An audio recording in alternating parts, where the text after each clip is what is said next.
The story of America's Navy is in many ways the story of America.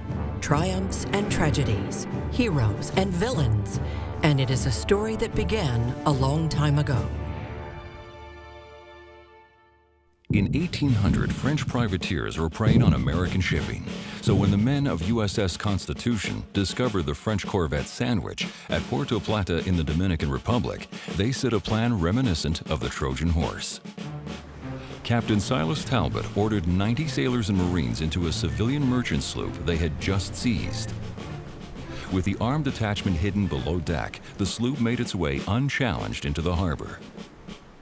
Within minutes, the Americans were in control of the French corvette, but in order to take their prize, they had to neutralize the fort guarding the harbor. So Captain Daniel Carmack led his Marines ashore. They entered the fort and spiked the cannon before the enemy had time to prepare a defense. By sundown, Sandwich was ready to sail, this time under American colors.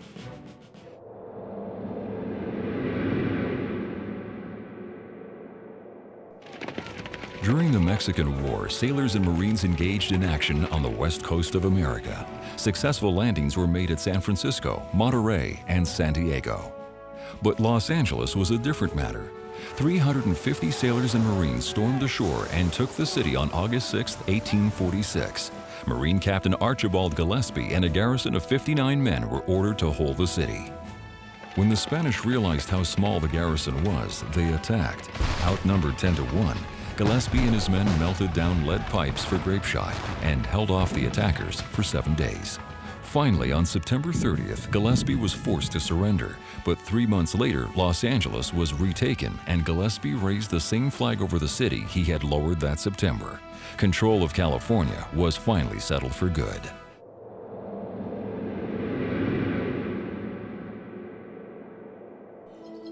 By the 1920s, Navy and Marine Corps leaders saw the need to improve the tactics of amphibious assaults, the most difficult of all wartime operations. The challenge called for redefining the Navy-Marine Corps relationship. In December of 1933, the Navy changed the designation Marine Corps Expeditionary Force to Fleet Marine Force. Throughout the 30s, both branches worked together to improve tactics, communication, and equipment design. They studied what went wrong at the Gallipoli landing during World War I and what went right at the Guantanamo landing in the Spanish-American War. In 1938, FTP 167 Landing Operations Doctrine, U.S. Navy, was issued. It incorporated infantry, aviation, engineering, and artillery into a protocol that would help win World War II.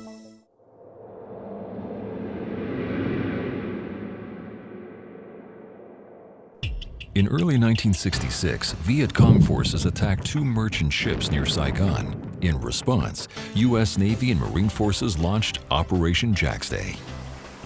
On March 26th, an amphibious assault struck enemy strongholds on the Long Ton Peninsula. 5 days later, an 18-boat convoy entered the Van Sam River. Working with carrier-based air cover, the boats penetrated deep into the swamps that harbored enemy arms factories and training camps. The boat team fought off enemy bands along the shoreline, then landed Marines in the mangrove swamp. Working together from water and land, the team killed 63 enemy and destroyed 3 base complexes. Further, the operation showed the effective penetration of sea power deep into the heart of an enemy's land-based haven. The story of America's Navy continues today. Whether below, on, or above the seas, it is globally positioned to secure our homeland and citizens from attack and to advance our interests around the world.